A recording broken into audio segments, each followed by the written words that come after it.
je lah view, okey.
Ya. Nak duduk bawah sikit dong ah. Bawah sikit kot. Bawah sikit. Nanti malam Ahad kita bawa macam tu tak? Ha? Oh. Boleh kan? Ai. Buat kat sini ya. Saya ni, saya tumpah kunci. Tumpah kunci auditorium. Dah lebih sebelah. Dah lebih sebelah. Habis projek tu tak dapat lah. Nak turun lagi. Okey kot. Okey dah. Tak bagi okey lah. Okey ya. Kat kaunter. Ini tak lebih tinggi ke? Nak HD je lah. HD. Oh. Okey. Sama. Ni menentang ni yang tak ni. Rendah dua boleh. Okey, boleh.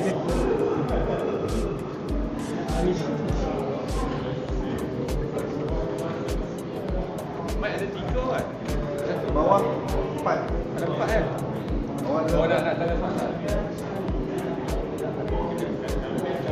Duduk duduk set. Tengok orang. Tengok orang dia cakap. Mic kat bawah. Yang dekat atas tu.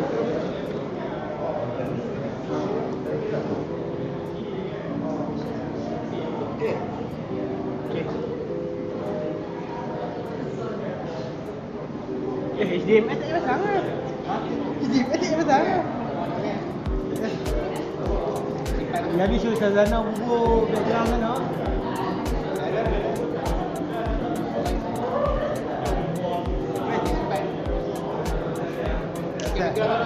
Okey, background kan. Okey.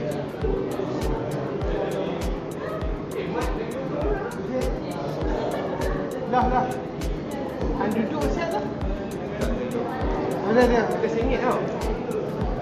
Kena angkat. Angkat.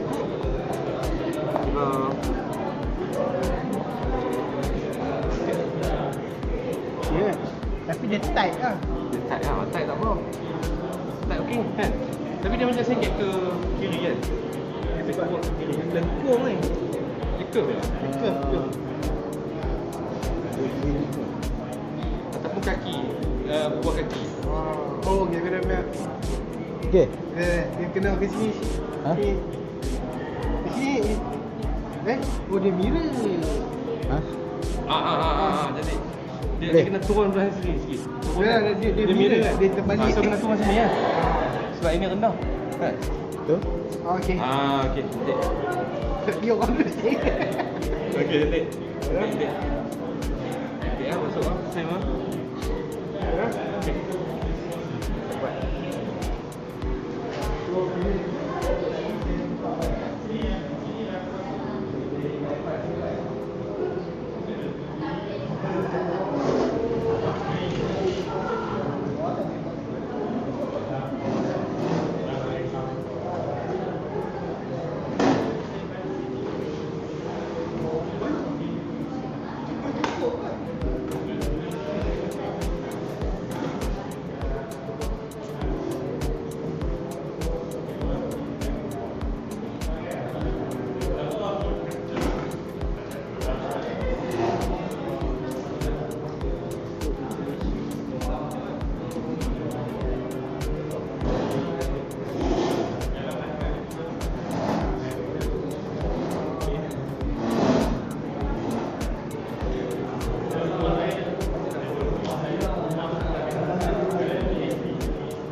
Tes. Saya akan mendengarkan sebuah lagu. Tes. Okay.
Habis tak? Dia pecah dalam Tes. Kita dengar sana. Tes. Tes.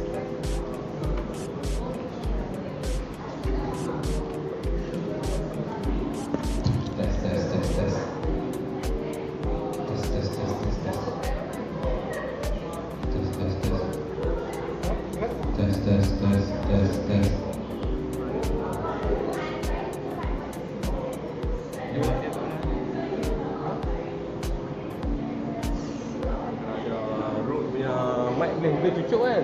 External mic kan? Boleh. Tapi tak ada. Tu yang itu tak ada. Yang video.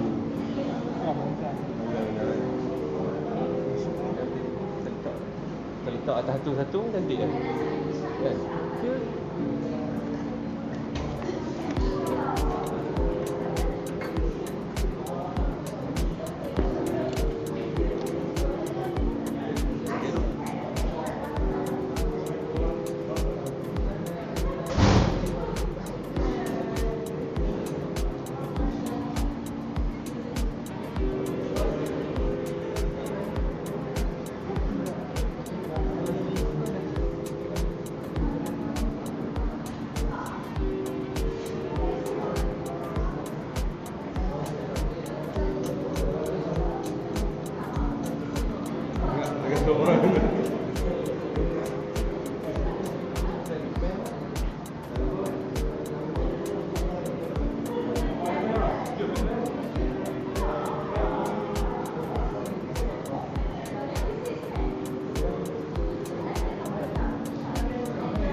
afternoon and welcome back everyone. Hope all of you had a pleasant lunch just now. To start off our forum session, let's welcome our industrial partner with a round of applause. Dr. Tan Aon from B. Brown, Tuan Siti Suhaya from Boston Scientific, Dr. Muaz Muhammad Zaini Maksa, the representative from RCFO, and also with our beautiful moderator, Dr. Frida Deodas. So, before going into the session, I would just like to say a little bit about our moderator because she's later going to introduce our industrial partners. So, Dr. Kavita is our senior lecturer here in Biomedical Science Department. She's also the advisor for AMDI Student Association. In short, she's our favorite lecturer. So today, our industrial partners will be giving an exciting discussion regarding the linkages and collaboration of talent development. So without further much ado, the stage is yours, Dr. Kavita. Alright, thank you so much Mimi, for the very kind introduction. Good afternoon everyone.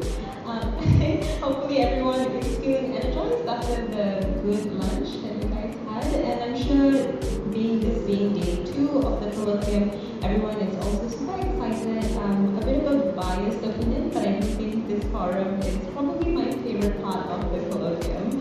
So again, we've heard lots of interesting talks from different speakers of diverse backgrounds who went through a very different journey to get here today. In this forum, we will sort of dig in deeper to sort of find out what got them to where they are. They are all of, again, very different backgrounds. So before I introduce them, just very quickly to brief you guys on the format of the forum today, we will start with introduction of our amazing lineup of panelists here today, and then we'll hear a little bit from them about what drove them to do what they do. Was it passion? Was it just coincidental? We'll hear a lot more from them later, and then we'll open up the floor for questions. So I'm sure you guys have tons of questions for the speakers, and then we'll end with general questions from each of them. From an industry perspective, what do they typically look for? What type of candidates do they usually recruit into their company? So, everyone, get ready, let's get started. So, alright, so on my most left, we have the amazing Miss Suhaila. Miss Siti Suhaila Muhammad Idris currently is working as a senior manufacturing engineer in Boston Scientific, Penang. She holds a bachelor's degree in electronic and electrical engineering from USM, so a USM alumni. She joined the company as one of the pioneer engineers in 2016 and has been working on multiple projects ever since. She's currently working on setting up a new product transfer from Galway, Ireland. In fact, she just got back from Ireland. And she is very passionate about community engagement and in particular STEM outreach. She is the STEM lead for BSc Penang, 6 Sigma Black Belt holder, trainer for problem solving for practitioner and process validation SME. So a long line of very, very impressive stuff that she's done. And on top of that, she's married with 2 boys, so amazing work-life balance as well. And she enjoys spending time with her family and traveling. A big round of applause from Miss Suhaila.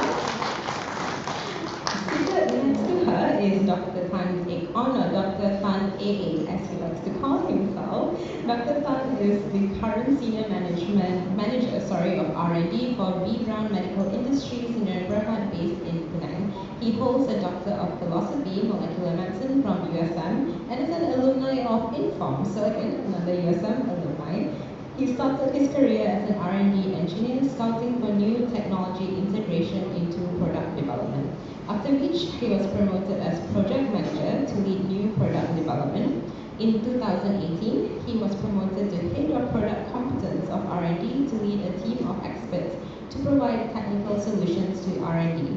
He has also filed several international patents and actively participates in ISO committee discussion and drafting of international standards for medical devices. He also serves as industrial advisor for Utah and USM. So again, a round of applause for Dr. Tan. And seated next to me is the very charming Dr. Muaz, who's a senior lecturer in Bioprocess Technology Division at School of Industrial Technology, USM. He is currently the Deputy Director of USM Center of Innovation and Consultation. He's also Head of Sustainable Development Goals No. 15, Life on partners in USM. Dr. Moas's core research interests are in bioprocess technology and bioconversion of waste, focusing on biological treatment technologies, microbial fuel cell for waste treatment and recovery of energy and electricity. His enthusiasm and dedication towards his research have been reflected in his achievements in winning numerous scientific invention awards at international exhibition, gold medal in International Conference and Exposition on Inventions by Institution of Higher Learning 2019, and gold medal in Malaysia Technology Exhibition in 2020 and 2021, which were both invention awards based on his MSc projects. His active participation in scientific research has also been exhibited by being the recipient of multiple research grants in various disciplines sponsored by the government of Malaysia. A round of applause. Alright, so to get started, maybe I'll start with the first question from Ms. Suhaila. Alright, so you are a USM alumni and you graduated with a bachelor's degree in E&E and then became one of the pioneers and pioneer engineers in Boston Scientific. So I think something that a lot of probably students grapple with is they often wonder, are there enough job vacancies in the future? What's it like if there isn't something that's suitable for their niche area? So since you were one of the pioneers, was that role created just for you? And what was the experience like being a pioneer? Thank you. So, hello everyone. So, first thing first, for sure I just want to clarify that the job was never created for me. It was just created for anyone that applied. It's just, I think it's my rezeki actually to get that. So, actually, I was in Central Medical, which is ever right now, when I actually saw the job advertisement about hiring a new engineers for a new manufacturing company that actually going to be built. So I actually just tried my luck and applied. And then I think a few days after I just applied, I got called. And then they immediately arranged for a call interview because the person that going to interview me was an Irish guy. So he's in Ireland. So it was a bit hard for me actually because it was a call interview. And then it was like the line is quite bad. And then he's like trying to say something. I'm like, sorry, can you repeat? Sorry, you can repeat. But then somehow it's just that I managed to show them how passionate I am as an engineer, so they actually hired me. So when they hired actually, the building was not there yet. So we have a temporary office in Penang SME Center. And then the first day I joined and on Monday, and then the next Monday I actually flying off to Ireland because we have to go there and then we have to do knowledge transfer there, learning a new product that we're going to bring in. So it's basically a pretty rough journey for me to start without like really get ready and have the building, but then we just set over. But it's a very good exposure because we immediately can deal with our partner in Galway, and then they has been in the industry for about 20 years. So it's a very good learning curve for us because to learn from someone that is very experienced. So it's actually speed up the process. So it's challenging for me because I have 2 boys as mentioned earlier. But then that time I just only have 1. So I left him when he was just 16 months. And then my husband actually take care of him. But then it's a very beautiful journey because I learned a lot. I gained a lot of new friends. So Boston Scientific in general, right? What they look at is, of course, the first thing they just want to screen through based on your qualifications, right? So if let's say you're applying for engineers, the first thing they're going to see whether you have a degree. And then after that, if let's say you've been shortlisted, and then one thing that they're going to look at you, even though what I'm doing, if let's say I'm hiring a junior engineer or maybe interns, right? We always look at the attitude. Because for us, knowledge can be gained. Anytime can be gained as long as you hire the right candidate. So it's always that how you're going to portray yourself because it's a multinational company where you're going to deal with cross-site that you have sister site in US and also in Europe. So throughout my years in Boston, so for up to 6 years now, I have good opportunity to actually visit a few sites such in California, and then Minnesota, and then also Galway. So it's a very good company that gives a very good exposure, and then you are being dealing with multiple races of people that actually are going to give you more exposure and then actually strengthen your knowledge and then also your personal skills for you to actually deal. And then if let's say, especially when you are having an issue and stuff like that, how your engineering skill is going to actually bring you up and then defend whatever decision that you're making to your other sides to say that this is what you see and then this is the best solution for you to actually solve the issue. So in general, like for me, it's a very beautiful journey. So I've been there for 6 years, and then it's very good culture, and then given that the work-life balance is there, so given that we have a cross-site people, right? So we have a flexibility. If let's say, for example, like now I'm dealing with Galway. As what mentioned, I just come back from Galway, Ireland, right? So I have a flexibility to actually come work slightly late because sometimes I have an afternoon call, and then sometimes I have to stay up until night because of the call, and then sometimes I can just do work from home. So in general, that is very much of the introduction. I hope I answered all the questions. Yeah, thank you so much, Ms. Shuhaila. So lots of interesting tips and hints, and clearly it's a fantastic company to work for. Hint, hint, if anyone would like to talk to her later. So you mentioned quite a lot of things. One is that, obviously knowledge is important, but that personality also plays a huge role. For you, you demonstrated your passion, even though, it was this sort of rocky interview, and then you hit the ground running sort of straight away. I am going to sort of continue from that and pose the next question to Dr. Tan. So Dr. Tan, being an alumni of Inform with PhD, something you do is you scout for new technology integration into product development. Even earlier when we were chatting, you mentioned how B Brown in Malaysia started with a really small number and now it's grown to 100 people in your team, and how Germany now has the confidence and they're sort of sending more people over. So sort of touching on what Ms. Suhaila said, what you do and what your team does, it sounds like you really need to have good knowledge in the field. So did you think your PhD helped with that, or do you think it was sort of equal amounts of knowledge and personality, attitude? What do you think about that? Yeah, thanks for the question. So that kind of brings back memories when I first joined around 10 years ago. That time, my boss hired me telling me that, oh, your team contains 2 persons, you are one pioneer. But when the first day when I joined the team, I'm the only one inside the team. The other candidate rejected the offer, and somehow I had to cater for these 2 positions at the same time. And when I joined the team, it was a very empty office because the office was designed in such a way to actually cater for 100+ people, but only 30 people at that time that just moved to a new office. So everyone was so moving around. Sometimes you just sit in the corner where it is bothering you, like very, very big and deserted office. So when I first joined, I thought that my boss is actually wanting me to do some kind of research. And I just talked to Dr. Amos just now that, oh yeah, Dr. Sriman is one of the first projects I worked with when I was joining Brown.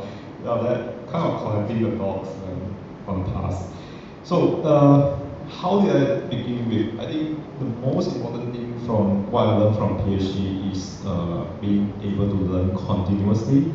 And also the lifelong learning is something that I've been practicing it from previous until now.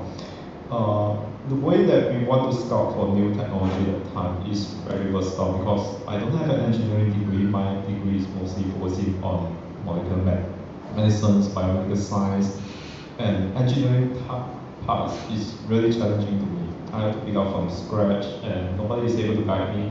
Except for you, I'm just alone.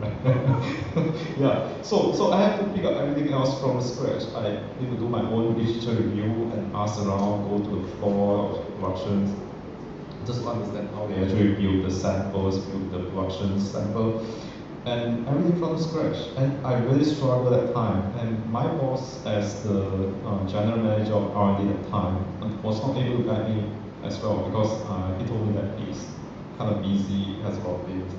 we are expanding, and then I don't really have boss that time to actually guide me. I have to do everything by my own.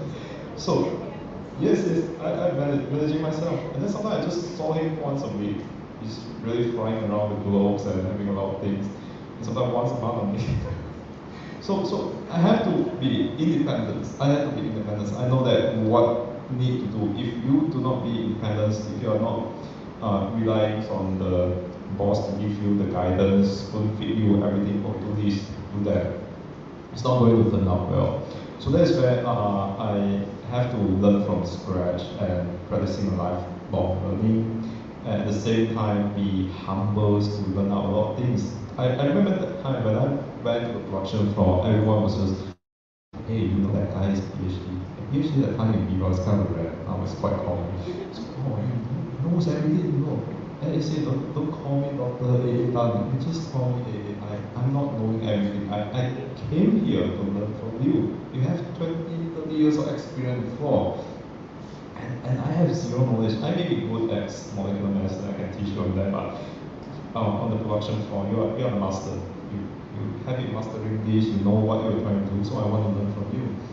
And then initially they don't find fascinating with me, they don't gel with me, because you carry the title of doctor. It's putting a lot of pressure on your shoulder. Yeah, because they expect you to know, and you're a doctor. You don't know this. Ha ha ha ha.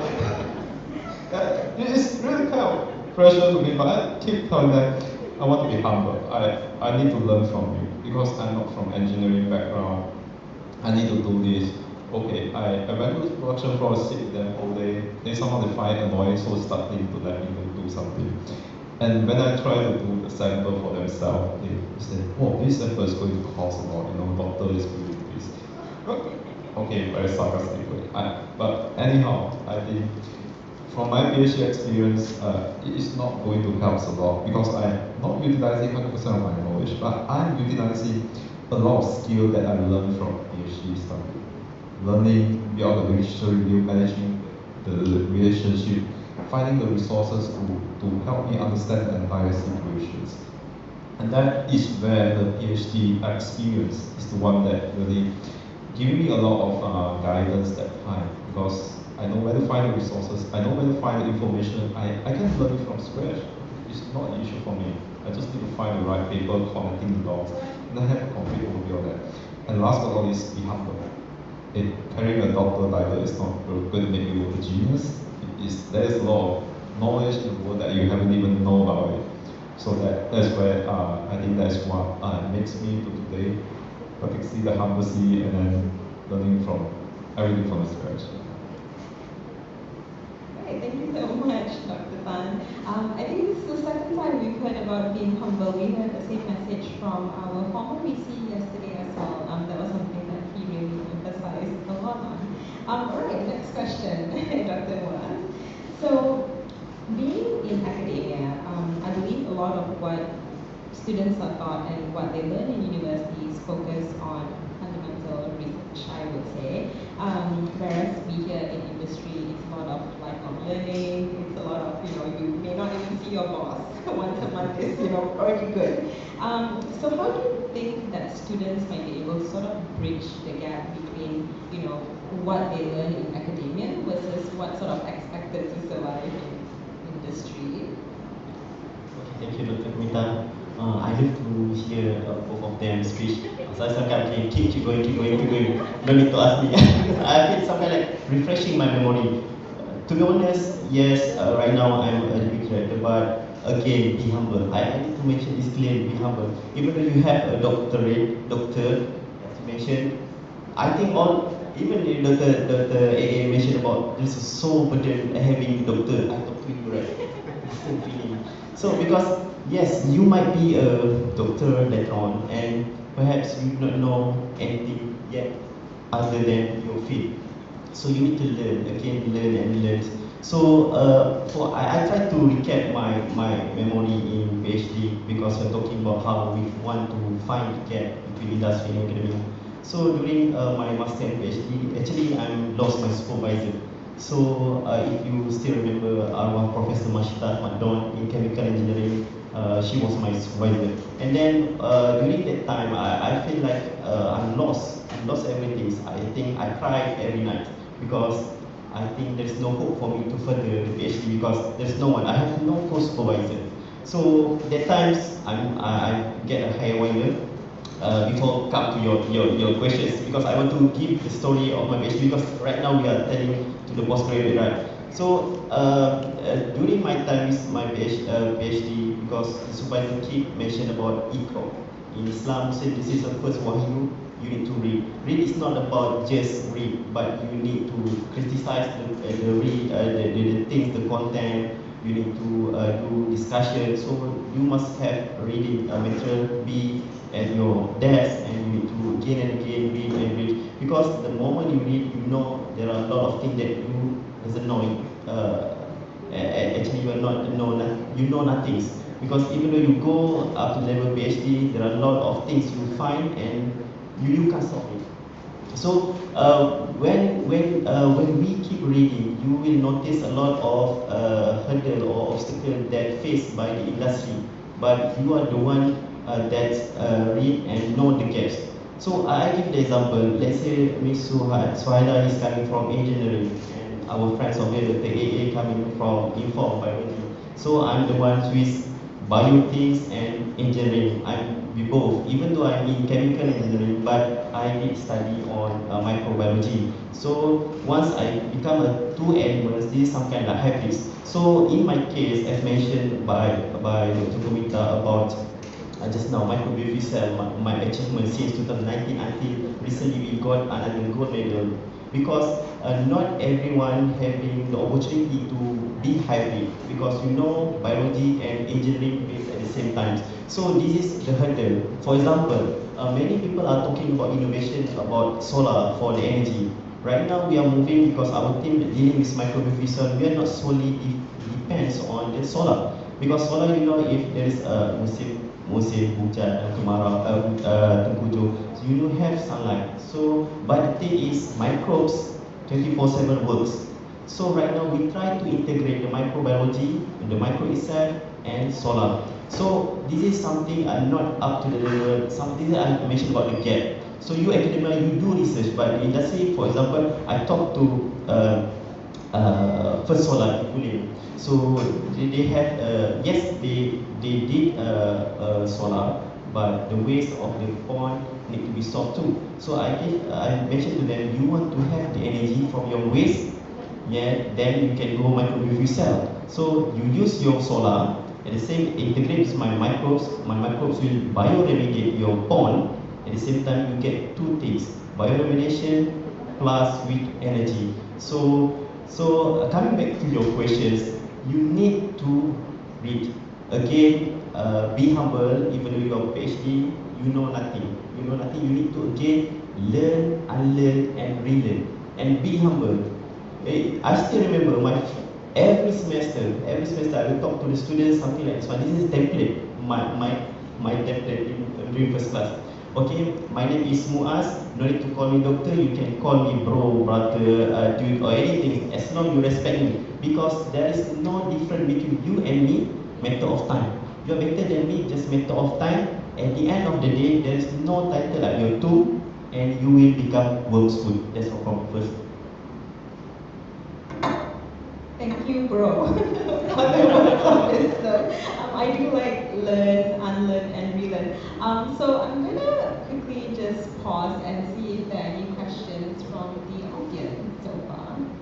If there are, please. Oh, there's no mics. I guess you can raise your hand, shout the question. Okay, so there's a question at the back. Okay, there is a mic. Awesome. Please introduce yourself, where you're from, and then you can ask a question. If it is for any of the specific panel members, you can just address it to you. Thank you very much. I'm Siti Hawangarin, Dr. Siti Hawa. Thank you very much for the lovely, discussion. And from what I gather, it's pretty much like, you're already in the door, in the industry, in the job scope. But how about our students, basically, once they graduate, where do they actually find the job, etc. The reason I ask here is because I'm also a committee member of Academy of Sciences Malaysia, special interest group of future-proof talent. And the common, questions that we get is that on one side, the students, graduates are saying that, oh, we don't have the jobs, we don't have enough jobs in Malaysia. But on the other hand, when we have the stakeholders, we have the industry, actually there at the meeting, and they are all saying, yeah, we have the jobs, we need people. So, how do we actually, resolve this issue? Because is it either, graduates don't know where to apply, or they're being fussy, or the industry itself, they are actually looking at specific, people with PhD or just undergraduates alone. Is there any tips or suggestions from your end? All panelists, yeah, thank you. Okay, yeah, I would take that questions, but feel free to chip in if you want to talk at some point from my stand. Thanks, Dr. Cindy. I've been asked a lot of time on these questions, and I've been thinking about it. So I think there are a few ways. Generally, I can think of 3 ways to get the right job for you. Firstly, I think that is the most effective way is to get into the company. Because when you get into the company, you know your supervisor, you know the environment or the culture of the things, and people get to know you. And that's where, through some connection, through some networking sessions, that's the easiest way to get a job, because people will recognize you, who are you, if your works or characters fit into some of the requirements. People might not even ask about you. Where are you graduate from? Are you from a reputable university? No. Your characters, your personality, your results speak for themselves louder than your paper. And that's the way. But you might wonder, how do you get to a company before you get a job? So there are a few ways. One of them is you can go through some kind of short-term attachment, as I just talked to Dr. Kumina just now. A short-term attachment may be something like internships. We do offer a lot of internships from time to time. You might be wondering that you need some kinds of paperwork to be done. Is there the company actually willing to take an internship with a master's degree or with a PhD degree? I think this is quite common in the OC. It's just not common in Malaysia. My boss like to ask me, hey, just keep the internships and train them, because we as the industry, we need to contribute that to the society. And that's where a very easy way to actually get into a company is through an internship. I see a lot of my colleagues' sons or daughters, they have some, sometimes they have a son or daughter from overseas university, and every year from year 1 onwards, every year, he like to send his son to be bound for attachment. First year maybe R&D, second year, your son is here again, in productions. Hey, why every time he's here? It's quite common. I mean, as long as the university is able to provide the documentations and the HR is willing to accept it, then it doesn't mind. Every time they have a short-term break, 1 month or 2 months, they immediately grab that opportunity to come to the industry. It doesn't matter, as long as the person wants to grab them, doesn't matter if it pays less or more, you also want to go for the attachment, because this is the only exposure you can get the endorsement from the university to get into the industry. So once you graduate, you go back to the university, hey, can you write a letter for me for attachment? No way, right? And then throughout this short-term attachment, we find that this guy is pretty good. Until today, I don't even know which course he is from. And one day I found out that he's from fashion design. First year he's in R&D. And he did a very fantastic job. You won't believe he is actually from fashion design. You see, a fashion design student in R&D doing an engineering job, no corporate. how awkward it is, but he managed to get a sitting there. Of course, you can argue that his father is in B Brown. Of course, he has some networking. Yes, he has some networking, but it is his own intentions to get the attachment. And once he's getting there, his words speak louder than his qualifications. And people would like to hire him. He say, hey, when are you graduate? I think I have a job really suitable for you. I see that your potential is good in numbers, your potential is good in designing things, or not.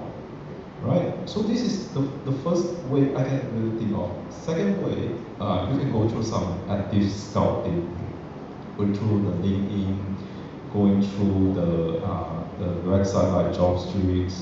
There are a lot of online sessions.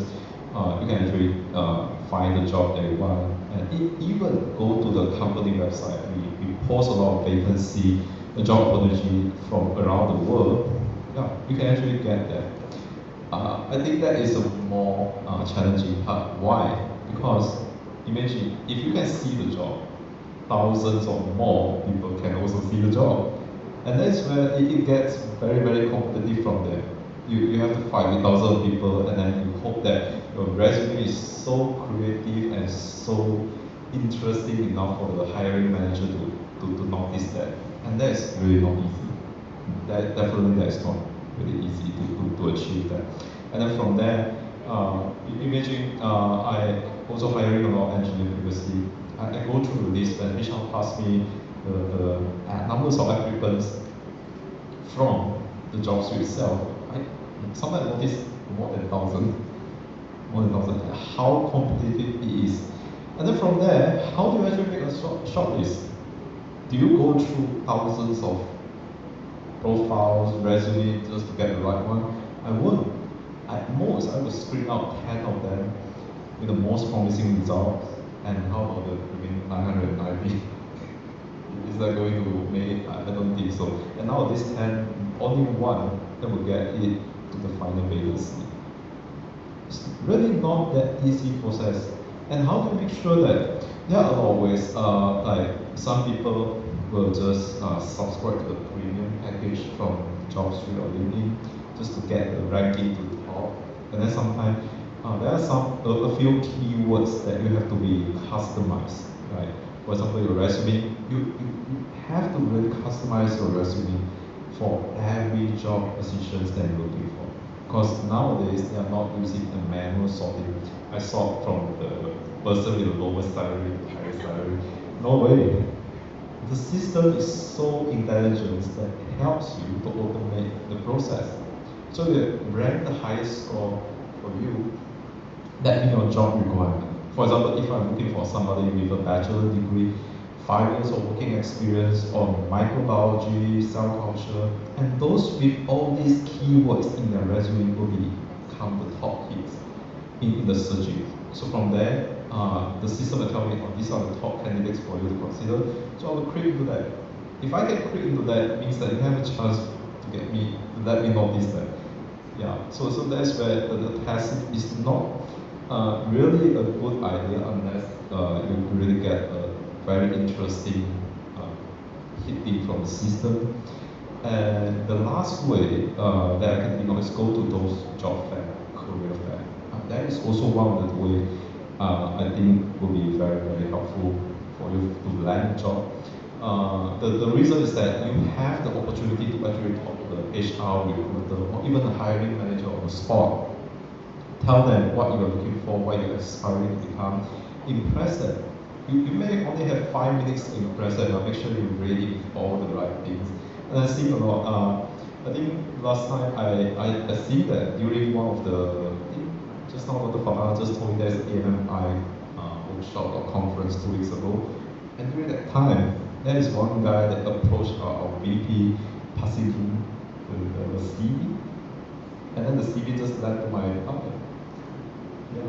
Imagine that is a very interesting that okay, maybe now is a good timing as well, just want to yeah, you can actually pass a CV to me if I have a vacancy or if my teammates or other management team have a CV I'm impressed with, I will pass them your CV. It's also a very, very odd occasion, but you get things done. You get close contact with the right person at the right time. So those events, I think you should really participate actively, find the right person, how's the city, try to make things happen more, increase your chances of happenings. Sorry, I just want to add on that one, right? I just want to echo also Dr. AA mentioned that linking is a very powerful side that actually help you to be visible.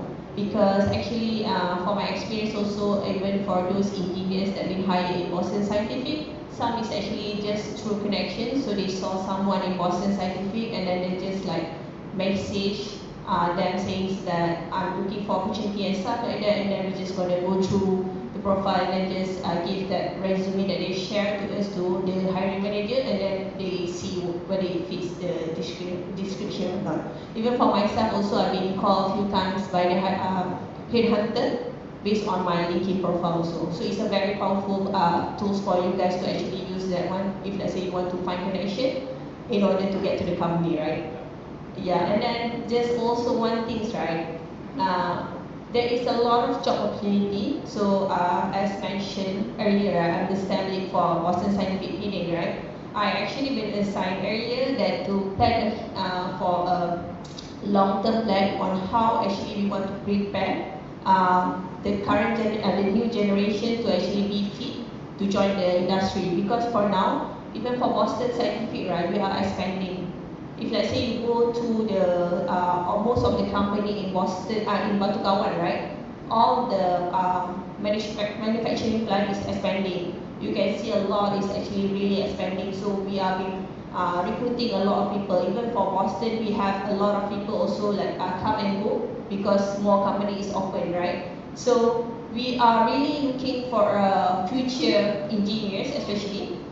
It's just that probably again to answer your questions, right? Maybe that's why what I need to plan, because I need to work together with also investing to just like make sure that there are certain, for example, just to talk about the medical industry, right? Because now I think the medical industry is quite big also, because previously I know it's always been monopolized by the semiconductor, but now slowly medical industry has been gaining up. So we try to put some additional criteria just to make sure that when the engineers, the future engineer coming in, they have a certain criteria or they have undergo certain training to make them more sellable, and then they are able, because in future, with all the companies that going to expand just on Batu Kawan itself, right?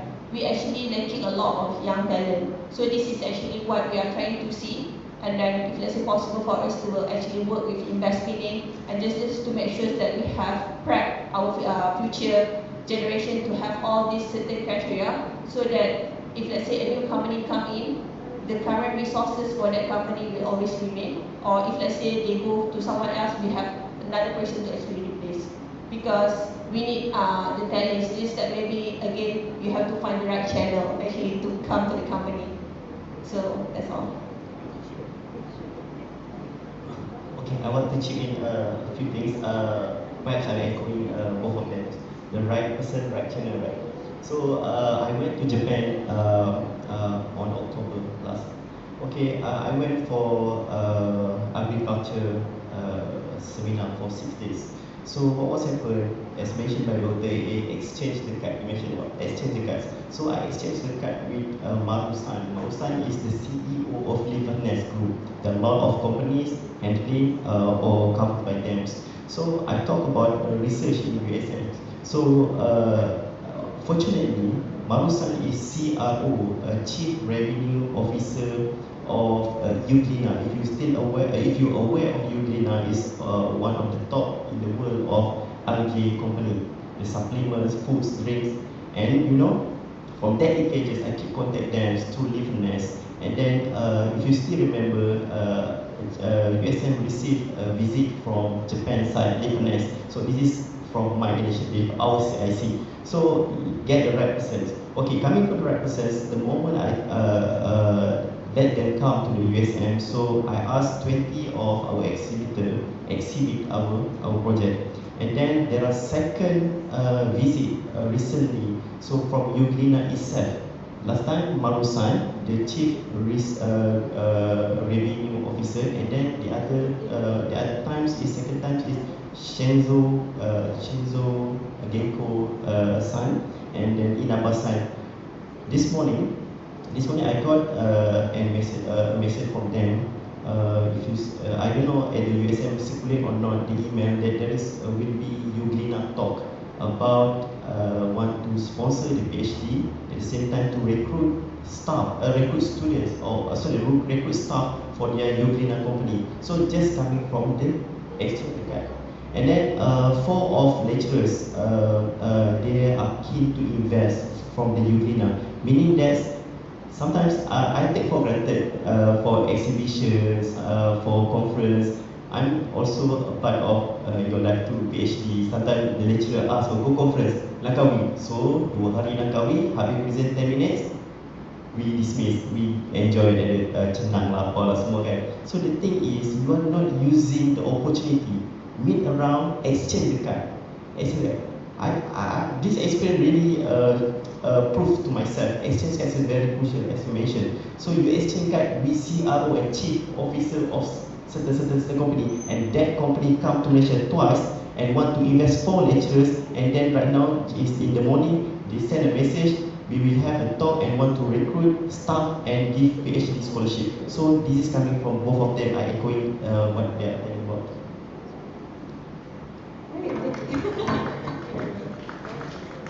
Everyone's very impressed by your answers. Okay, any other questions from the floor? Otherwise, I wanted to sort of quickly follow up. So something we hear all 3 of you saying is right people, right channel. So assuming most of them are students, how do you think they can best prepare themselves? You know, when if they potentially meet you on the streets or at a job fair, do you think that they should walk around holding their CVs? Do you think it's a matter of communication? Or what do you think? Maybe what are some of the 3 traits that for you you think might sort of make someone immediately stand out? That you think, hey, I want to hire this person.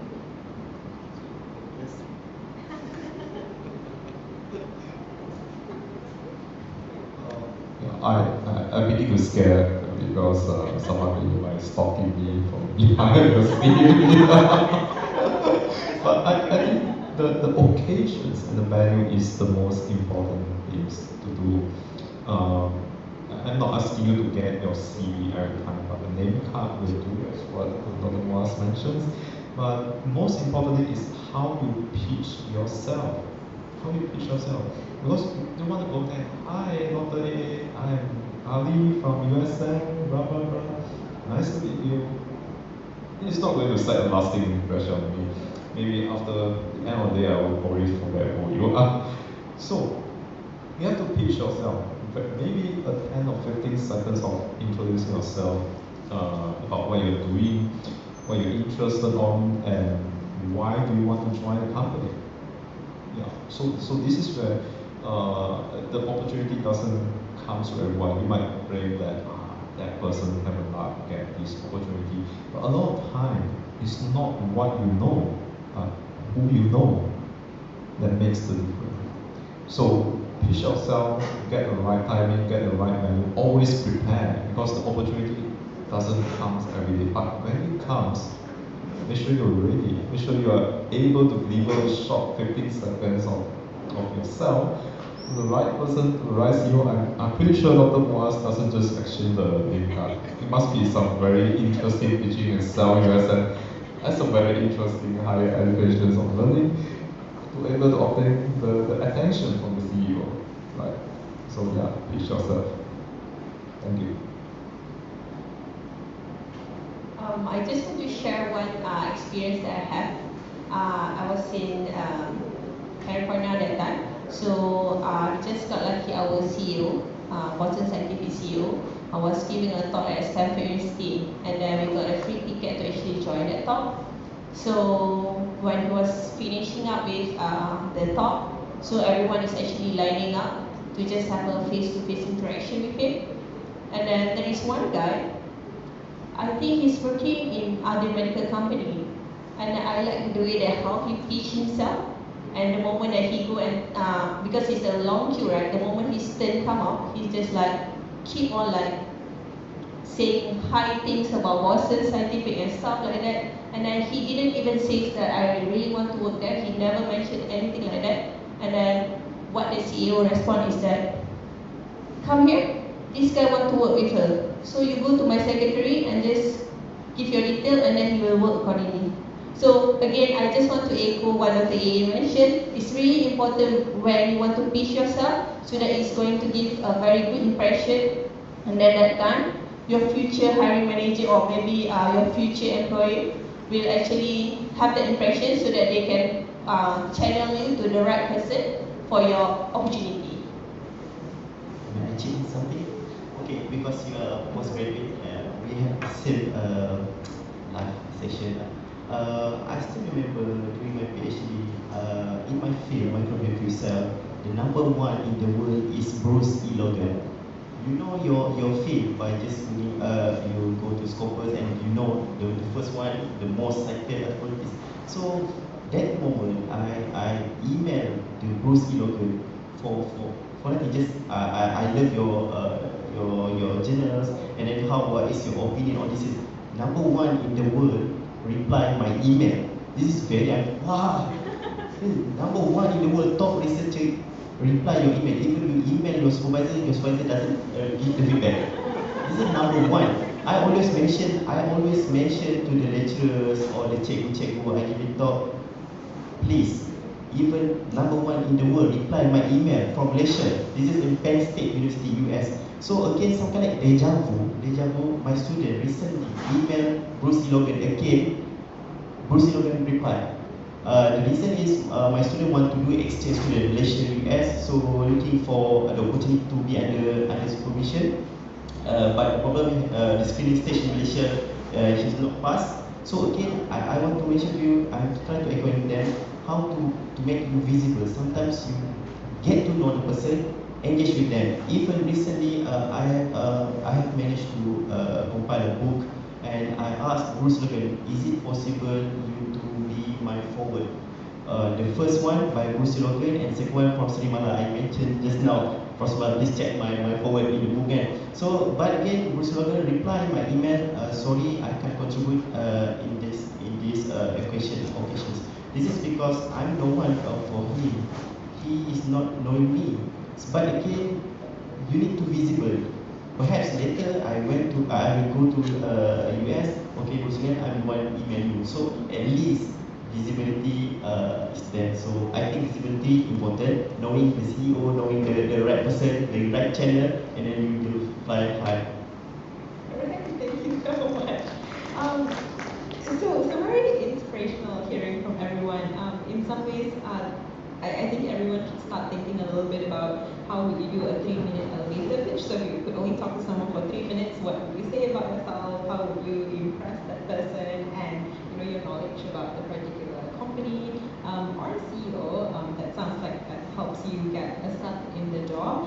So my next question is probably to all three of you as well.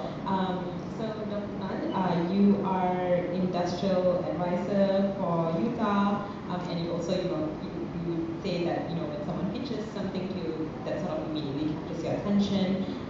As for you, you hold multiple grants, you write emails, and even some of the most amazing researchers in the world respond to you. So do you think that communication skills and writing skills are something that should be at the top, when applying for jobs, when approaching people? Do you think that sort of matters more than your degree?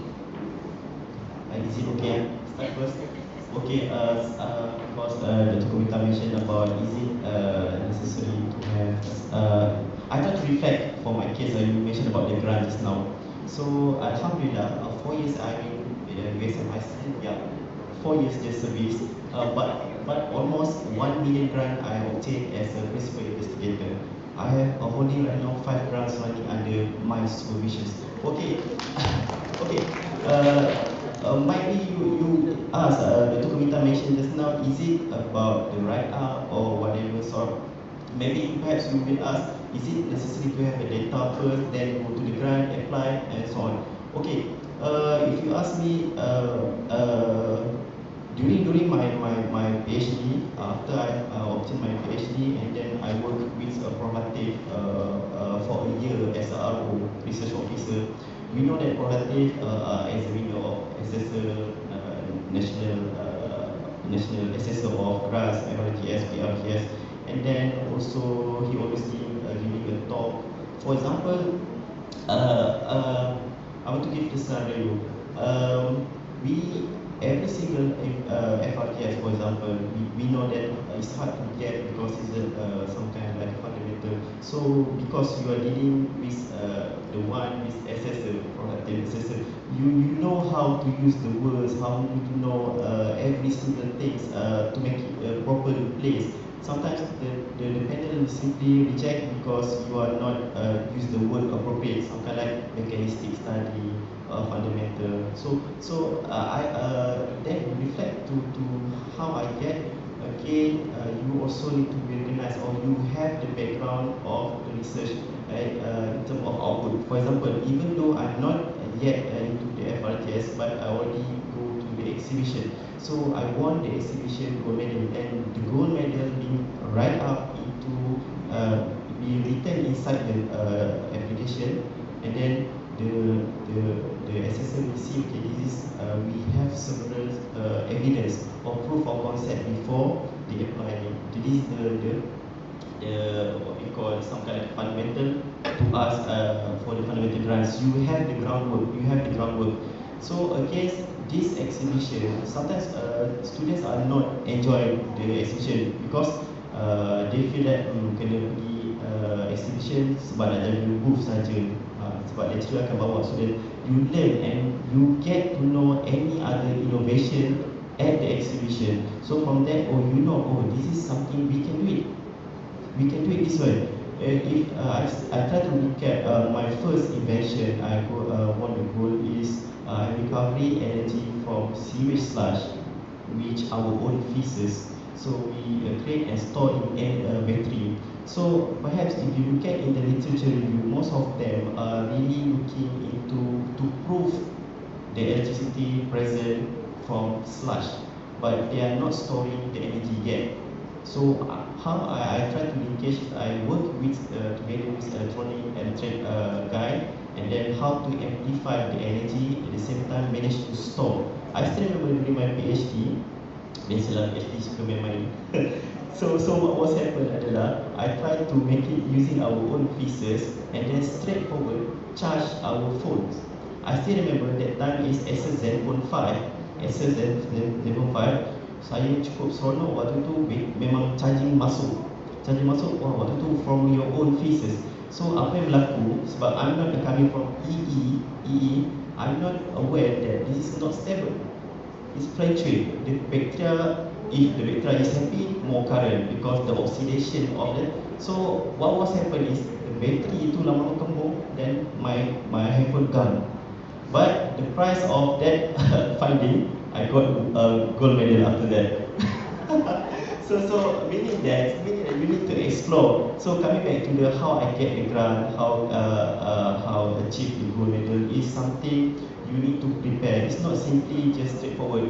As you as students right now, I can say I got a lot of material to be read. So this is the time. And then if you ask me how I get the idea for my exhibition, basically during my PhD back in 2018, 2015, I wrote into one file. Just the name of the file is Muaz Idea. Waktu tu I just simply when we feces from the human feces, store the energy, then watering, and then agriculture, and then one by one come after. 2012 I wrote that, and my student come to my office. This is during 2008. This is 2000, and one by one I got the medal from my PhD students. So this is my sharing. Yeah, I think what Dr. Kumita has mentioned is the communication skill, and this is one of the most important skill in my opinion that is always lacking in the fresh graduates or in the student. based on my experience, I think that postgraduate students are not that bad because they are accustomed to a lot of thesis writing, poster presentations, oral presentations, defense of their proposal, and even the viva itself. So presentation to them is quite okay. In comparison, sorry for the voice, the engineering student is a little bit disappointing. Oh, sorry. Yeah, I find that most of them are quite theory-based, and then they like to read the books and very, very quiet. Whenever you ask them a question, hey, have you done this book? Yes, I did. Full stop. There's somehow sum up all the engineering, not all, but most of the engineering students. Yeah, common trait. Yeah, you don't need to mention anything to me, but when you talk to me, I can roughly guess that you are graduated from engineering degree. But in comparisons, those with art graduates like marketing, sales, business administration, they are very, very good in communications. Yeah, they can persuade you to buy things and present very fantastic presentations. I don't know how they learn it, but our situation that always facing is that we are not able to get the best of both worlds. Yeah, we always get somebody which is very good in technical, but he just cannot gel with the teams. They are not able to present well. But when it comes to technical, they ask them to solve this issue, they are able to solve it. But I ask them to present, no, I cannot. Please present for me. When you take all my credit, I'm fine. Please present. Really? There are people that are very good in technical, but not really good in presenting. Yeah. I think, to me, I met a lot of those guys, and during the interviews, they are really good in technicals. You see that they have 6th AMDI, this qualification, that qualification, but when you ask them, it is very hard for them to answer your questions. They are so straight. What question you ask, you would expecting that kind of answer. They will not further elaborate and share something fancy about myself. Yeah. So to sum this up, I think communication is extremely important. Why? I mean, firstly, if you are able to communicate well, you are able to pitch yourself well, people will notice you. Because if you don't speak, you just show them the result, you do a very fantastic background work, homework, very good result, you can publish that, people might not notice you. But really, you have to speak up, expose yourself, tell people what you think, and people only realize that, oh, you are that great. You have a great idea. You are able to impress people. And in the management side, from the hiring manager side, why we want to have an interview? I can rely on your CV, I can look at your publication, I can look at your journals, and then I know you are very good in the thing. But when you come to interview, you are not able to convince me, you are not able to communicate well. And that's where why I want to hire you, because I'm not hiring somebody just to show that how good they are in the technical side, but not able to work with the team, not able to convey the message, not able to present, not able to bring the idea to the public.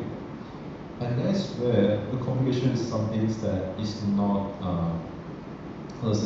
inherent or taught in the course or in the student life.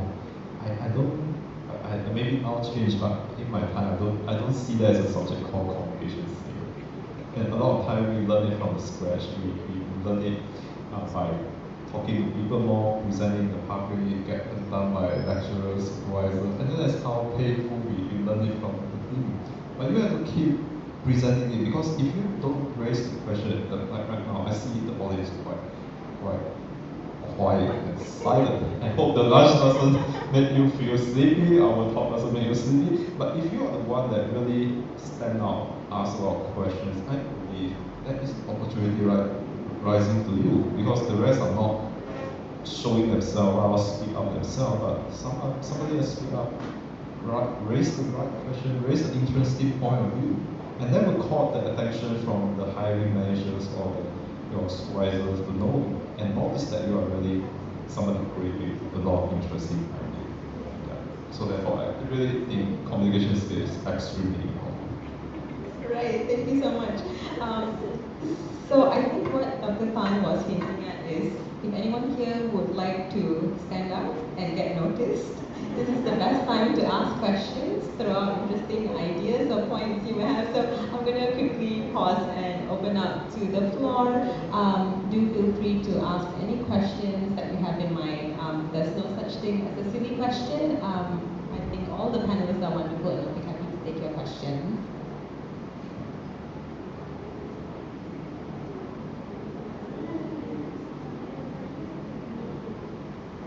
Okay, so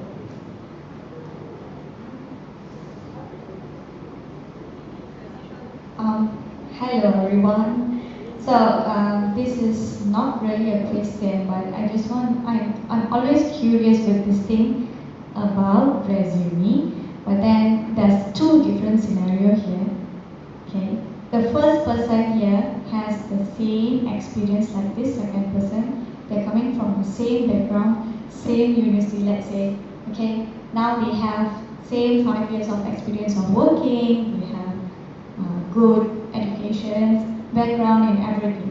The only thing which is this first person has is volunteering and all these other activities which is out of university or out of their education things. Okay, the other person doesn't have it. So do you think that the other person is not interested in volunteering, but the person is good? Both of them are very good in what they're going to. Both of them are very good in things that you're applying for, but which one do you hire? Which one will you hire?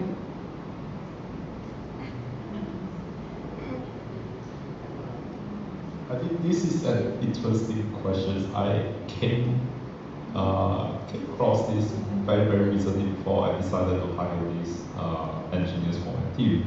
Why I say so? Both of them are graduated at the same time, graduated with the same supervisor. Yeah. But the only difference is the hobby. It's the hobby. And one of them didn't really disclose a lot what he likes to do, but the other one, I think he told me he liked to play chess. And after that, during the interview, I said, okay, why do you think chess is the hobby that can help you with this job here? Answer is simple. I think strategically. Wow, I'm impressed. Yeah, so to answer your questions, I think co-curricular activity is equally important. I would not pay particular attention. Do you play badminton? I play soccer? Do you like World Cup? Are you a fan of Argentina? Oh, not really aligned with me. It's fine. No, it is not really the thing. But some of the co-curricular activities or some of the extra things that you do outside of the usual routine student life that you have might help you in your interview. For example, I'll give you one very great example. Toastmaster Club. If you are a member of Toastmaster Club, in your resume, compare with the others, which have the same profile as you, same graduate time, same topics, blah blah blah, I would think that this guy is able to speak well. I will have some confidence that this guy is able to present the publics. And then this is the first thing I will ask, and also test whether he can really communicate well in front of the public. So this is where some of the interesting co-curricular activity, you have to really look into that. Of course, if you play soccer, if you play badminton, it means that you are healthy, you are able to mingle around rather than you tell me, I have no interest. What do you do? Usually I'll just watch TV. It's just kind of boring and stuff. But if you tell me you play chess, I think strategically, I know how to make a diplomatic move. Wow, that really differentiates you from the others. Yeah, if I may add, right? So specific for Boston Scientific, right? What I see is that we always have extracurricular also in the office. So thinking for myself, I'm doing extracurricular as such being the STEM lead, I'm doing the training as the problem solving for practitioner, and also PBSME. So these are the things that extra from your day-to-day job. So that's why again, it go back on how you pitch yourself. Even though that you have the same qualification, but then if let's say qualification is equal and then you're gonna go back to your EQ, and then given that maybe it's an added advantage if let's say you have extracurricular that you have developed certain of like social skills, soft skills, communication skill, which is actually what we are actually going to give benefit for us in the future, because not necessarily that you have to be book smart right now, because people are start looking at the street smart. Because there are times actually I interview engineers, right? He have a very good resume, a very impressive achievement and stuff. But the moment when I actually just asked him to actually explain to me what his final year project is been doing, it's like freeze there, and then it's like totally lost. It's like, and then he's like just give a line, and then I have to like give overview on based on the summary that he's mentioned about his FYP. Then only he can actually start to slowly talk about it, and then it's just like very brief. It's same as the resume that what he's mentioned. So again, it's go back to what is your soft skills is very important, and your communication skill, because you're not going to be stuck as an engineer forever, because there is a career development overhead. So it's that we are not just hiring you to be continuously to be engineers. You're going to be one day a managers, maybe a director. So it's just not going to be a same things that you're going to do until the rest of your life. Okay.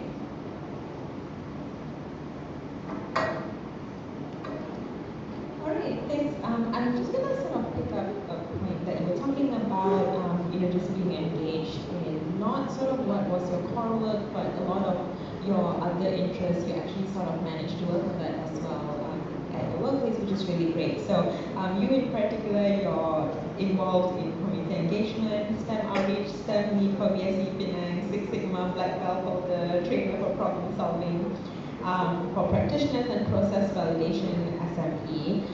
So this is sort of a general question. Recently there were stats that came out that said that students are not so interested in STEM anymore. So do you think that, I guess, that universities should be working with industries to sort of promote more STEM outreach, or can the students maybe just sort of come up to you and do an internship with you to help out with STEM outreach? So how do you think this sort of plays into the STEM development in the country? Just to answer on that, right? So I know that I think before when we actually for Boston we actually quite close for Penang Science Cluster. So we actually got some statistics coming from them saying that eventually the percentage of younger generation to take science subject is very less nowadays. So that's why now the aim is actually for us towards the primary schools, because this is very important for us to actually start to spark the interest for them to go towards this science stream. So again, that's why we want to say is that not necessarily that if let's say science streams meaning that you have to purely be on the science, because based on the science itself, we have a science, technology, engineering, and also maths. Because one thing that I want to actually emphasize here is also that nowadays, right, is people are going towards digitals, right? So that's why apart from science, it's very important for you to speed up yourself and be at the same speed as what our technology is nowadays. So in terms of like what we're trying to actually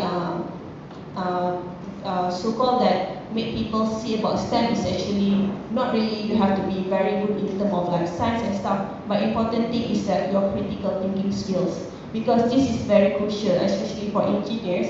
You have to have that critical thinking skills for you to actually know and then give some suggestions and then help your future employees to actually solve the issues that they're having. So it's not necessary that we just need to make sure that they take the science. So because now they are also changing from STEM to STEAM, where they are including the arts too. Because this is where it's not really specific to the subject. is more towards the aims toward the soft skills, such as problem-solving skills, critical thinking. So as for Boston Scientific itself, right, it's always our main drive is actually to give back to the community, because we are trying to actually make the nearby community especially to gain benefit from whatever that we are doing. So that's why for now we are trying to be close with Feeling Science Cluster, because from there we can get more input. And then again, I'm not saying that we are not towards the university student, but then we just want to give a more effect, because so that when the kids sees that how fun is actually being in the science stream, and then they're gonna be like telling their friends and then telling their moms, oh, I'm gonna be engineers like her. Because this is why when we have exhibition, especially on the Penang Science Fair, which is the annual event, right, we just want to show the fun things. And then we also always try to emphasize, right, when we are making any programs in regards to STEM, right, just to show that how fun is it actually being an engineer. So it's like we just not being like very strict. I know that I'm not a representative of the common trade, so I'm more like people like to, oh, let me just present everything. You do all the job, I can help to present. But then it's just want to show that it was never boring to be an engineer. It's always fun. You own the area. You can make the decision, you are smart in your area, and at the same time, you're also having fun. And then this is what we are trying to give chance to all the employees in Boston Scientific to actually give back the community, which is what I can say is, right, for recent Penang Science Fair that we have, right. Boston Scientific is a very great company when it comes to like community engagement. So at the moment that I actually just give an announcement saying that we are recruiting volunteers to be present on the day for the exhibitions, right? It was sold out within 1 hour. So it's like, you see, it's like, because it's not only STEM there, we have other like young professional network, and then we also have women network there. So the company itself is not really like asking you to just focus on your day-to-day job, but also your self-development in terms of your soft skill, and then what is your passion towards. So because it's just not going to give you a very dull engineer's work, but do whatever that you like, and then be an engineer at the same time. Okay? Alright, thank you, Ms. Suhaila. So I guess random pitch for Penang Science Cluster. If any of you have not had the chance to volunteer with them, do volunteer with them. They actually have tons of medical/bio related stuff. So other than the Penang Science Fair that they had recently, you get to work with kids. One of their past projects was, I think it's called Viral Hunter. So kids got to learn all about viruses, vaccines, which was quite crucial during the pandemic. They also have sort of kits that they send out to different schools, so you can help out with, I think they have blood genotyping kits, so all sorts of fun things. And if you like kids and you want to do community service, I guess Penang Science House is a good way to go. I saw lots of new people sort of joining us in, so I am going to pause again to ask if anyone had any questions. I do see a question at the, few questions. I think we'll we'll start from the front. So again, just introduce yourself, and if you have a question for a specific panelist, just... Hello and hi, I'm Shantra Magazine, Albu Dr. Fatma. Okay, I just want to have one question. And how to choose a suitable level for a job, senior engineer or manager? Either we choose from the higher education or work experience. And by the way, Dr. AA, I just submit my resume for the position, R&D position. Please don't tell my supervisor.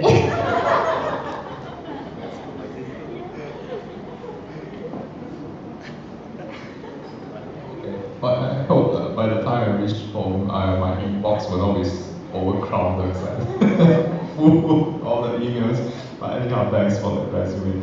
Yeah, I think I just want to answer your questions. I think from my perspective, or at least from my B Brown company perspective, usually segregates the engineers or the levels or seniority of the engineers or depending on their work experience. And of course, if you have a postgraduate degree like master or PhD, usually you will straight away begin your career at a higher level like senior engineer instead of studying at the engineers or technicians level. So definitely the higher qualification will grant you easier steps to climb on the corporate level. You start at a relatively higher seniority compared with an engineer we start as fresh grad. So the difference that the HR will try to compensate on that is based on your postgraduate degree. So normally those with a master or PhD level, they will start as a senior engineer, which is always coming from a fresh grad. Okay, so that's where the difference is definitely there. You will not actually get a base level of engineer with your master or PhD degree. At least from a multinational perspective, company perspective, you will not do that. So definitely we will do some differentiation on that. And how you climb that, how you actually make towards the higher level is sometimes depends on your technical skill, the certain skill set that we are looking for in years of experience in the industry. I'll give you a very simple example. Like for example, if I'm looking for a positions with a particular emphasis on, for example, say microbiological industry, especially on environmental science. But if you with all this state of skill and then your your master or PhD project is particularly on this topic, I'm sure they will grant you a very attractive package or even a higher positions, depending on your ways of presentation and your. They will actually grant you on that. Yeah. So minimally, you will get a senior engineering level. But if you are able to convince that you are able to do more, sometime after the confirmation, they will actually promote you. Yeah, I think that would be my easy answers to the questions. I'm not sure. Okay, thanks. Alright, thanks so much. I saw another question at the back. Hi, hello, I'm Diana. My question, my question is a bit similar to the last person. Actually, I want to ask you about your opinion on the employability between undergrads and postgrads, because we all know that in Malaysia, most of the companies are looking for undergrad students require undergrad potential workers compared to postgrad, because in terms of payment and in terms of one more is working experience, because most of the postgrads sometimes they just continue their master or PhD after the degree, so they don't have the working experience. So in your opinion, what will be your opinion on this employability of between undergrad and postgrad in Malaysia? And the second question would be, I'm interested in doing industrial internship attachment for 2 months plus or minus. So if I were to apply for them, should I go through HR or should I go direct to a specific person or etc.? Okay, thank you. Just email Dr. Tan. I think 1 hour ago, Dr. Fatana brought these questions exactly as your second question. So I will go with your second question. It's a very easy, straightforward answer. So it depends. Usually we will have a pools of internship or resume keep under the HR record. So sometimes when we say that, hey, I want to hire an intern student for 3 months or next year March onwards, do you have some profile for me? Yeah, so the HR will pass to me. Or alternatively, somebody hiring manager is looking for intern student. you can also directly approach themselves so that you get a better chance of visibility. And even I also constantly getting emails from internship students. If I'm not hiring, I will just circulate your resume around my departments or to the other department. Maybe that there are some vacancy that they're looking for. So there is always two ways. You go to the HR, there's some chance that some department, some hiring manager are looking for, they ask for a profile, then you get that notifications, or you go directly to the particular manager knowing that they are one of hiring interns. Yeah, you get a better chance of spotting that. So that is the answer to your question number 2. Questions number 1. Wow, I think this is the 3rd or 4th time I get these type of questions. I think you have to stand on the hiring manager or the industry point of view. Why we want to hire an undergraduate compared with a postgraduate? Okay, first of all, you mentioned the cost. If I hiring a freshman with a 3,000 ringgit per per month, per month. Maybe that should be USD or euro. Oh, sorry, my bad. Yeah, per month. And compare it with a postgraduate student, what would be the price difference that you're thinking at? Our HR actually set a relatively standard guideline for us, so we don't need to worry about why hiring postgraduates. To me, the differences is very, very insignificant. At most, about 500 to 1,000 kind of difference. So, from the industry point of view, it's not really making a lot of difference. So, at most, I just save around 12,000 per year if I hire a postgraduate or undergrad. So, the salary itself is not the main consideration for us. And even though I can also go for some, how to say, high pay, more experienced persons if I have a vacancy. So it's definitely, the salary is not one of the consideration. What makes the difference, if you start from our end, is your demanding from the postgraduate student. So sometimes I got a very funny resume. They say that, oh, with a postgraduate PhD degree, I've been working in the postdoc for 5 years. I should deserve this kind of package. But I tell him that not necessarily, because you are not really working on the same field that I'm looking for. I can hire somebody with the from the same industry, the same years of experience, and able to solve my problem better than your 5 years of postdoc experience. And you shouldn't demand that kind of package. So therefore, I always think that we, as a postgraduates degree holder, we should be more humble instead of demanding that, hey, I got a degree, I'm a doctor here, you don't even have a doctor, and then I'm fair to demand a very high package over here.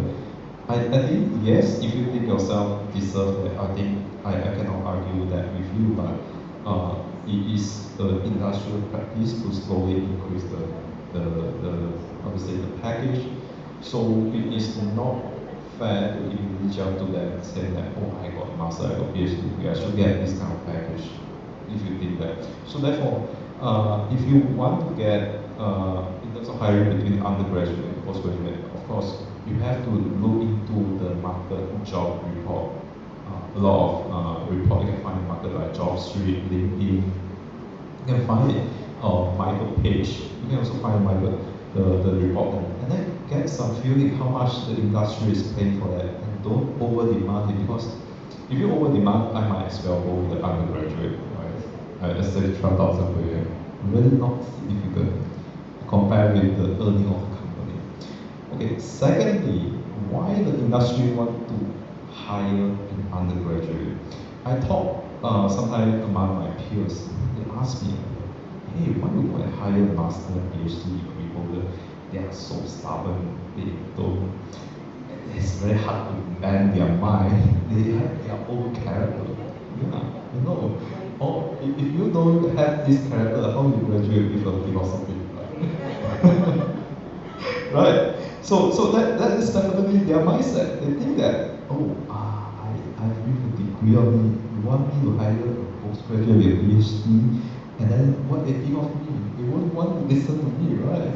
I said, no, they are okay. If you tell them what you want, it's sometimes very easy to go with. It is the wrong perceptions that the society and the industry that think that postgraduate degree is very hard to change their mind. Of course, sometimes they're stubborn. They went through a lot of defense of proposals.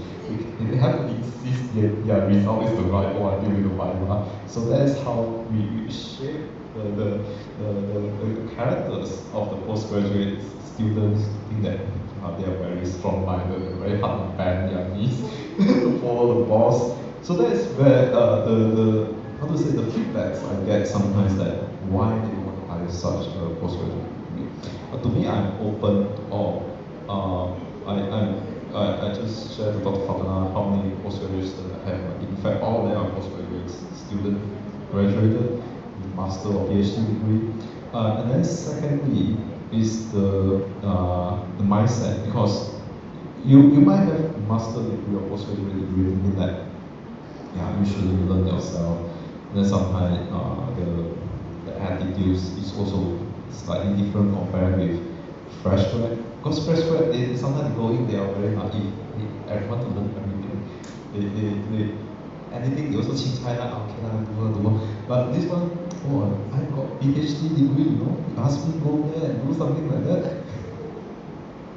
So this is the kind of images that was portrayed by postgraduate students. So sometimes a lot of the hiring managers think that it's very hard to serve them, very hard to make them do something that they want. But therefore, I keep emphasizing that you have to be humble. You have to tell them, yes, I have a doctor, but don't call me a doctor here. I really want to learn. I want to learn from the scratch. I know nothing about industry. I only good in analyze the results and presenting things, which I learned from the postgraduate study. So that's where I hope that answer your thoughts, and don't be so scared, because postgraduate degree always has some advantage. So you have to think from a higher perspective, because I have a master degree, but you don't over demand that to compare to the the same levels of experience. Okay, for example, an engineer with a 2-year degrees and a postgraduate student with a master degree of studying after the 2 years, they should get roughly the same kind of package. But you don't explicitly, oh, I have a postgraduate degree, I should join immediately as a manager level. Yeah, that would not happen. If you over demand it, you give a wrong impressions that postgraduate degree, why I hire that, I might as well get undergraduate degree, right? So therefore, a few considerations on that. Okay? Oh, I hope I answered your questions. Thank you. Alright, so we hear the same advice again. Humility is key to probably many things in life. I think I saw another hand waving somewhere at the back. Did someone, oh sorry.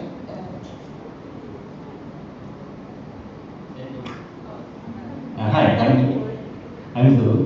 I am a doctor in the medical field. I am finishing my specialty training soon. I'm just wondering, do you have any vacancy for specialties in your field, sir? Because it's quite, it intrigues me to know what value I have in the private sector. The special.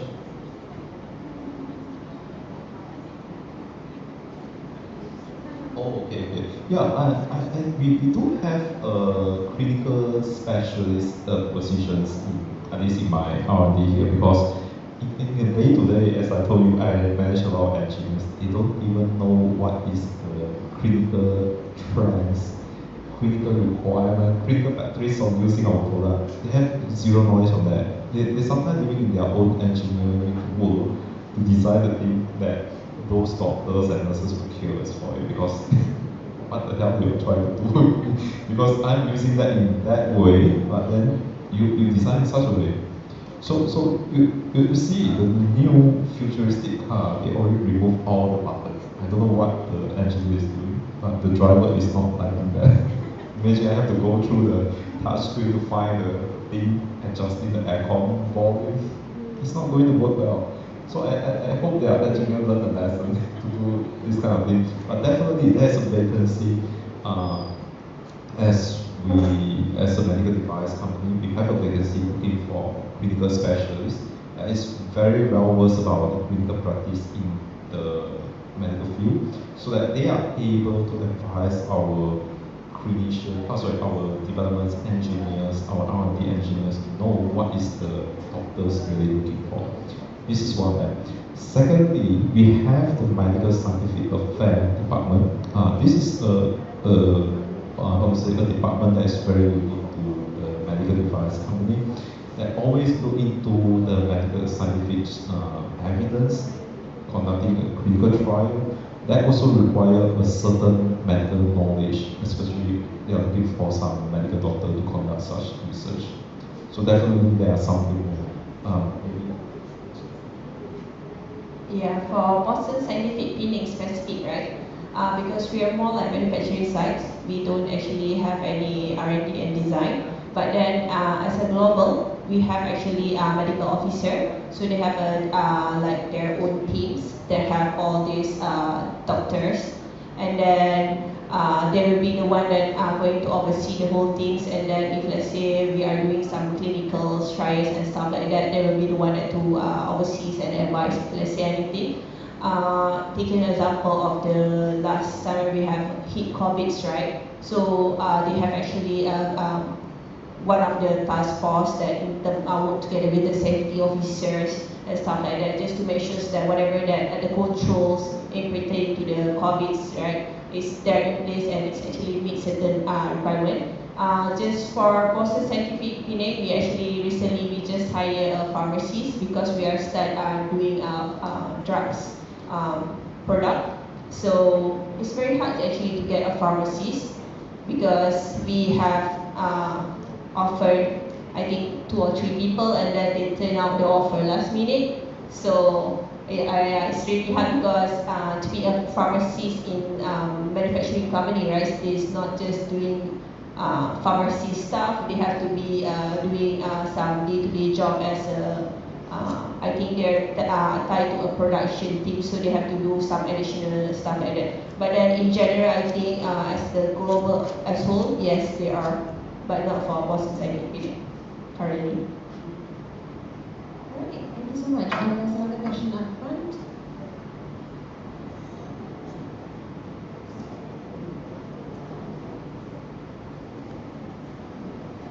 Hi, my name is Mujamiti Mamazuki and I'm a PhD student. So I would like to ask this: is there any possibility or opportunity to a person without an engineering certificate or degree to work as an engineer? For example, like my background is medical physics and biomedical, so is it possible for me to apply for engineering industry? Thank you.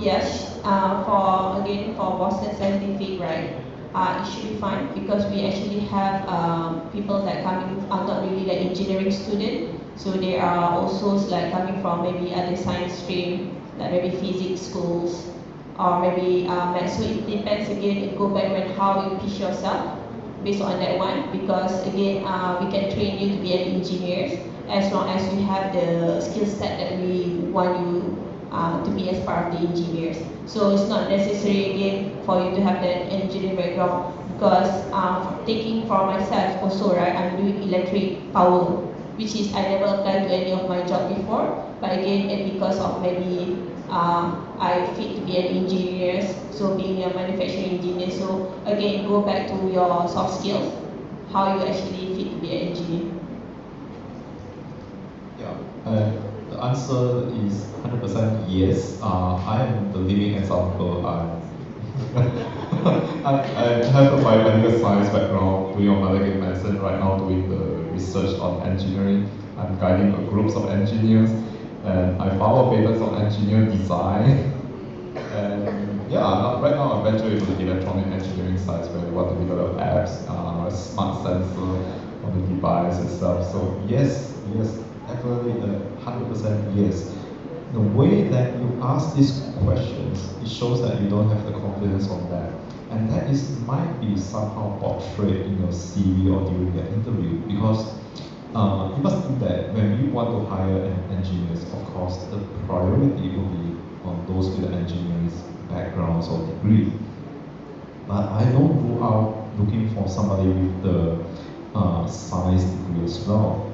But most importantly is to show that you are able to think as an engineer, and then you are able to interested to look at the things that is engineering to you. For example, I asked one of these questions during a very recent interview. A graduate with a science degree, and it comes to a position for the engineering, senior engineer. And I asked him, how do you tell me that you like engineering style? And that person hesitated. And I told him that, okay, let me tell you what I like to do about. I'm from the biomedical science degree, and I recently thought about looking into the ultrasonic boom, and I just Google and YouTube about it. So, do you do this kind of thing in your routine life? The answer is no. Then, how to show that you are interested in the engineering? Right? So, when you ask these questions, you have to show that to the interviewer that you don't have engineering degree, but you are really interested on the engineering thing. How to show that? I will not give you the answer. You have to think about it. You watch YouTube, you like the Big Bang Theory maybe, or you like to research into something, or in your free time you actually disassemble the thing doing the DIY projects or fixing something related to engineering. Maybe that really helps you gain additional confidence and additional advantage compared with the others people. Yeah. So most importantly, as highlighted by Ms. Swati, is the soft skill. Yeah. Between yourself. Alright?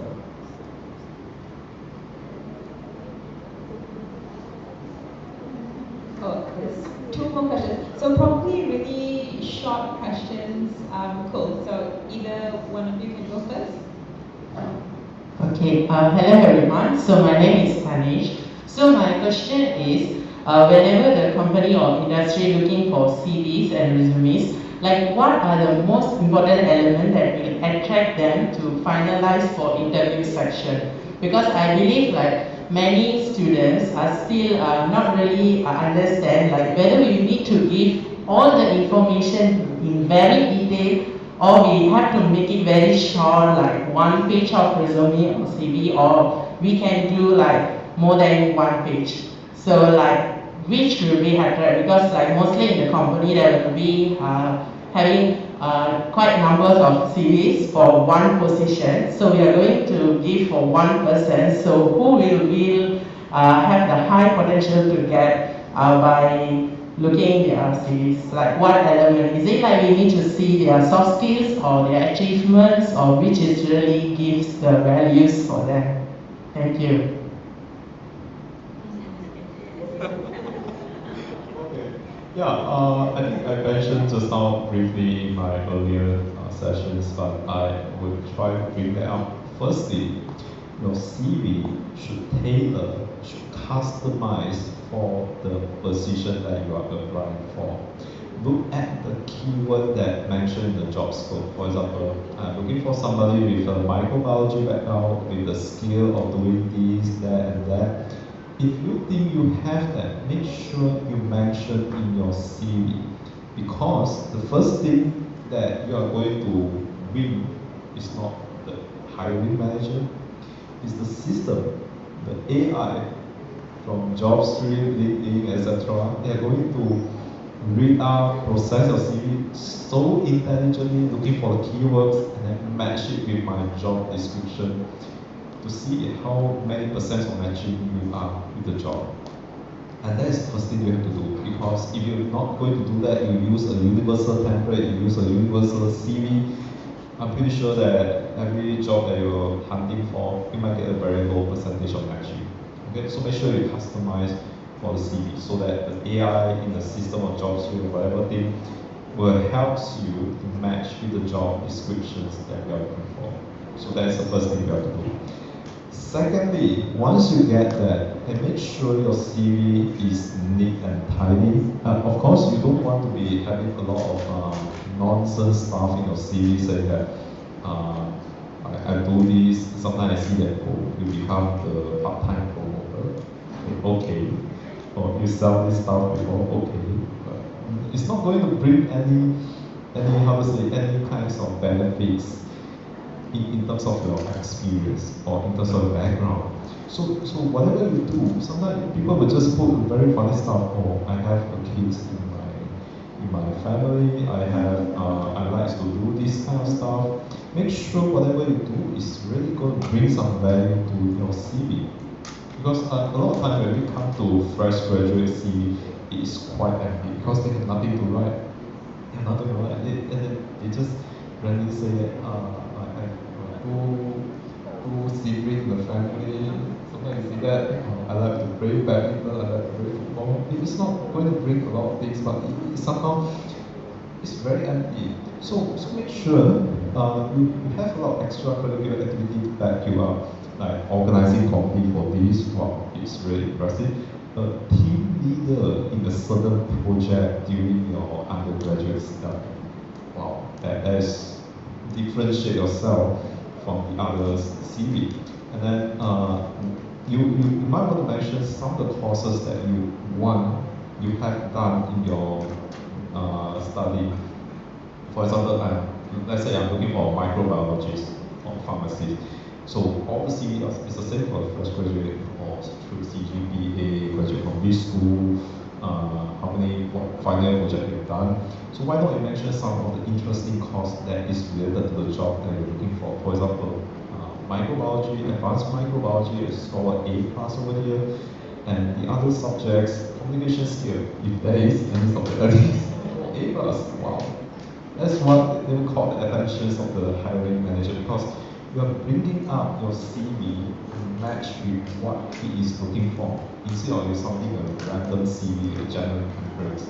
That is not going to bring any advantage to you, right? Yeah.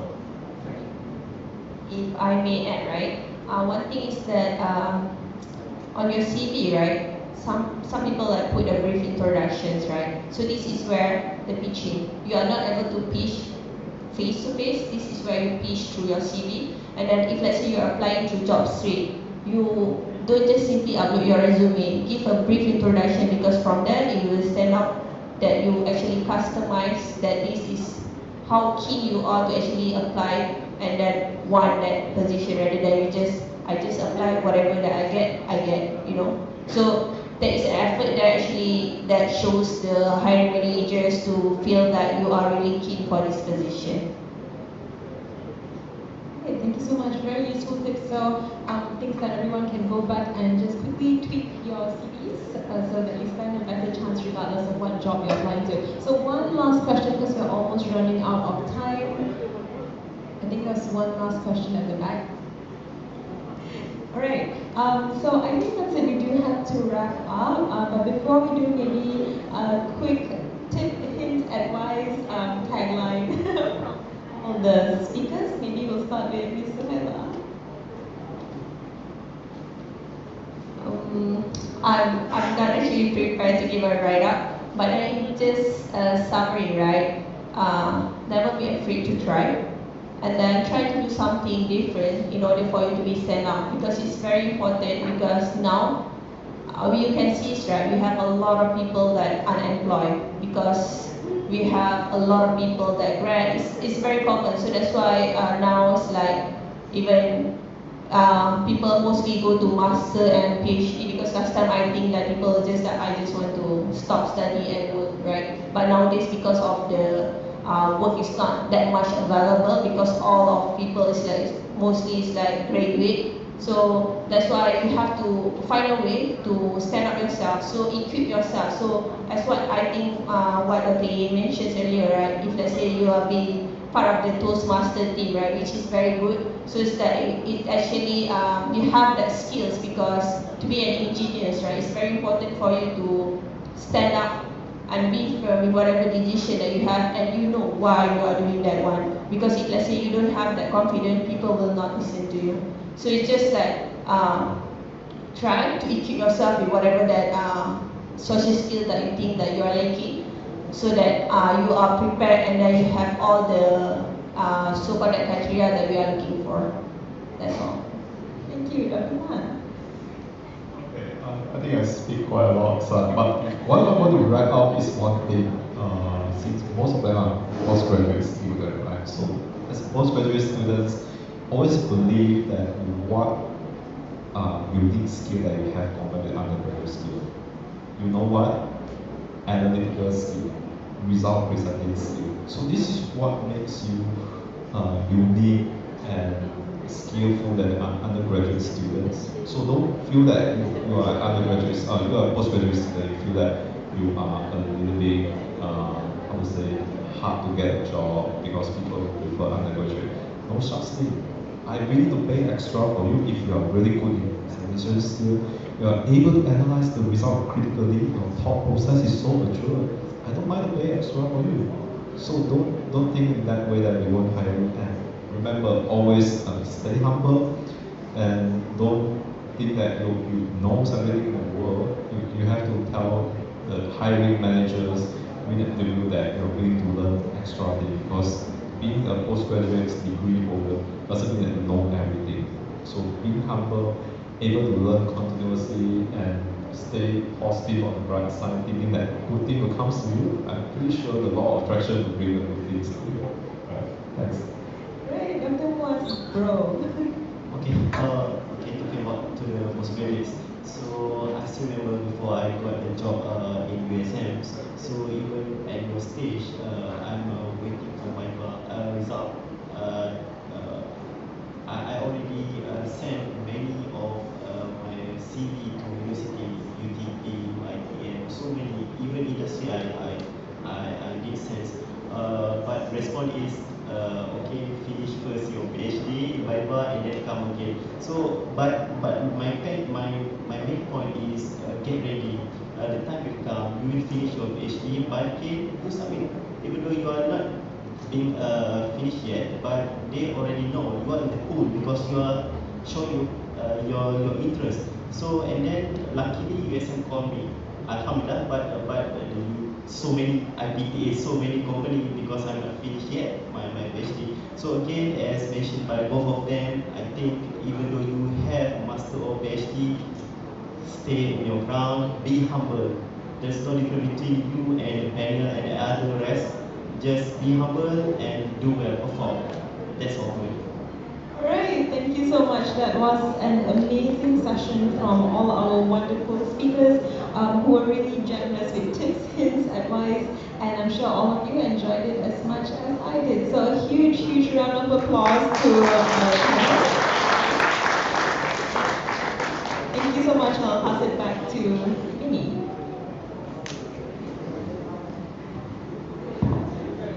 Thank you, Dr. Kumita. Thank you, everyone. Thank you so much, Doctor.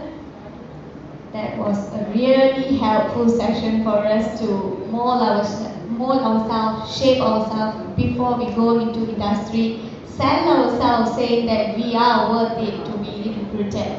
Thank you. So, a humble request to Dr. Tan, Puan Siti, Dr. Muaz, and Dr. Kumita, please kindly remain on the stage. As a token of appreciation, we would like to invite Dr. Ida, Shazrina Ismail, and Dr. Shahir Mansoor to give souvenir to our industrial partners. Please.